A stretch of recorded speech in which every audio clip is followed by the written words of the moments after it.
Walaupun dengan aroma yang menyengat, terasi sudah menjadi bumbu yang dipercaya bisa meningkatkan aroma dan rasa makanan menjadi lebih sedap. Bahan baku terasi sendiri adalah udang yang difermentasi. Ternyata terasi sudah menjadi bahan utama masakan di Asia Tenggara dan juga Tiongkok. Aroma terasi memang menggoda, tapi awas, jangan sampai berlebihan dalam konsumsi terasi ya. Karena katanya, mengkonsumsi terasi dalam jumlah yang berlebihan dapat menyebabkan hipertensi. Wah, bener nggak tuh? Nah, masih banyak mitos fakta terasi akan dijawab sama Dr. Ida Gunawan, spesialis gizi klinik, di segmen kali ini. Fakta atau mitos? Katanya terasi mengandung tinggi protein. Protein sendiri juga membantu untuk menjaga sistem kekebalan tubuh agar terhindar dari virus dan juga bakteri.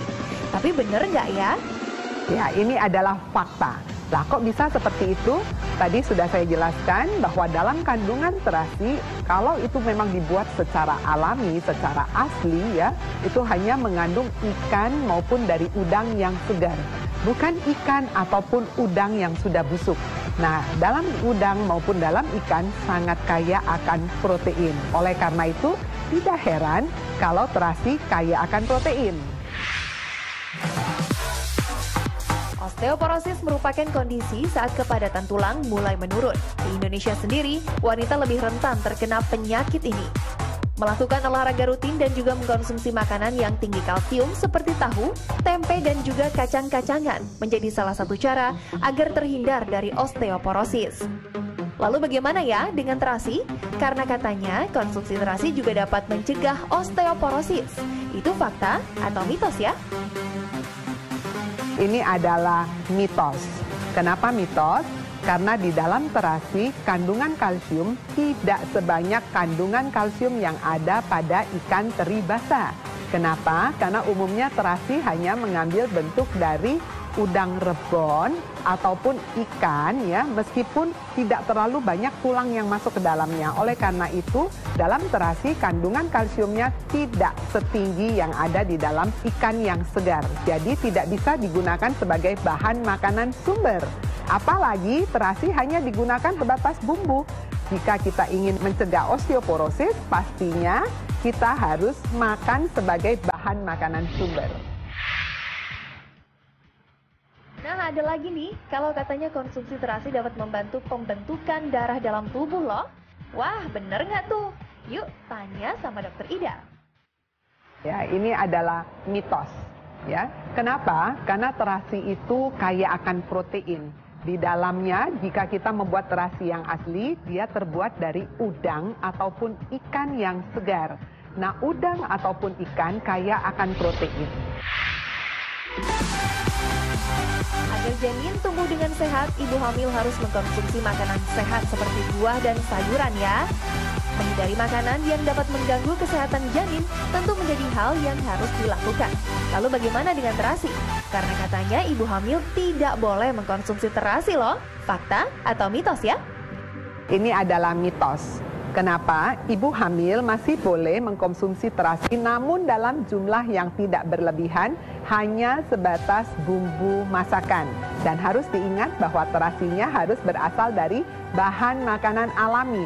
Betul-betul terasi yang dibuat sendiri yang memberikan efek kesehatan yang cukup baik juga, asal tidak berlebihan.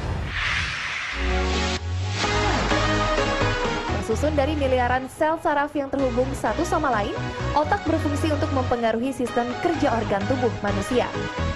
Tentunya menjadi sebuah keharusan untuk menjaga agar tetap sehat. Salah satunya dengan mengkonsumsi makanan yang dapat menyehatkan otak. Fakta atau mitos ya, kalau terasi itu menyehatkan otak? Yuk tanya lagi sama Dokter Ida. Ya, ini adalah mitos. Kenapa mitos? Karena untuk kesehatan otak kita membutuhkan cukup karbohidrat, kita juga membutuhkan yang namanya EPA dan DHA, terutama DHA. Di dalam terasi banyak sekali digunakan udang-udang rebon yang kecil-kecil. Kecuali jika udang rebon yang dipakai kaya akan krill ya, seperti ikan-ikan krill. Jadi dia kaya akan omega 3 di mana di sana terkandung EPA, maka dia bisa digunakan untuk kesehatan otak. Namun jumlahnya juga tidak maksimal. Kenapa? karena terasi hanya digunakan sebatas bumbu dapur. Jadi tidak boleh yang namanya terasi dimakan sebagai bahan makanan sumber. Mengkonsumsi sesuatu secara berlebihan memang tidak baik. Nah, lalu benar nggak ya kalau mengkonsumsi terasi secara berlebihan bisa menyebabkan hipertensi? Fakta atau mitos? Ya, ini adalah fakta. Kenapa menjadi fakta? Dalam pembuatan terasi selalu ditambahkan garam. Kandungan garam dalam terasi kira-kira 10 gram terasi atau dalam 1 sendok makan peres itu mengandung garam sebanyak 1.500 mg. Sudah menduduki 1/3 dari kebutuhan garam kita satu hari. Oleh karena itu, jika menggunakan terlalu sering terasi dalam makanan kita, risiko untuk mendapatkan kelebihan garam juga menjadi makin besar. Dan tentunya kita tahu bahwa garam yang berlebihan akan ikut memicu terjadinya hipertensi, terutama pada mereka yang sensitif terhadap garam.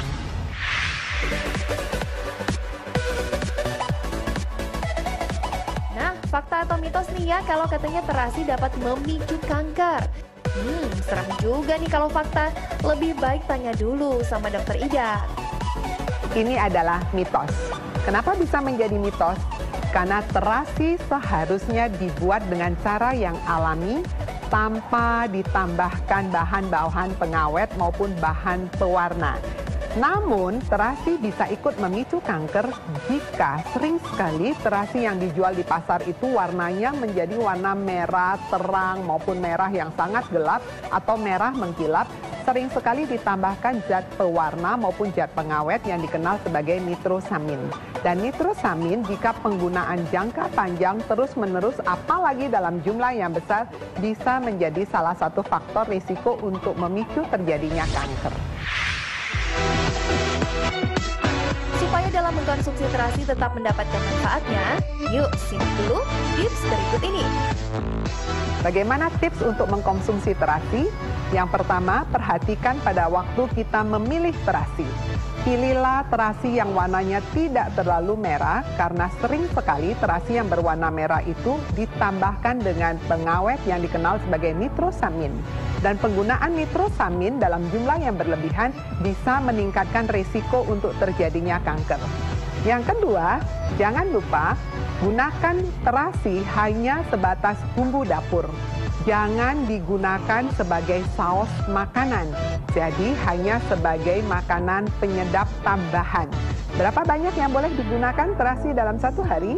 Karena kita tahu bahwa dalam 1 sendok makan terasi mengandung kira-kira 1.500 mg garam.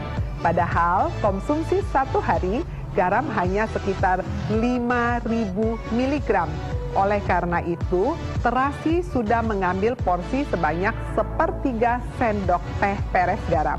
Nah, sisanya dapat ditambahkan dengan garam. Jadi, 1/3 sendok teh garam sudah diisi oleh komposisi dari terasi, maka sisa garam yang masih boleh ditambahkan tidak lebih dari 2/3 sendok teh peres.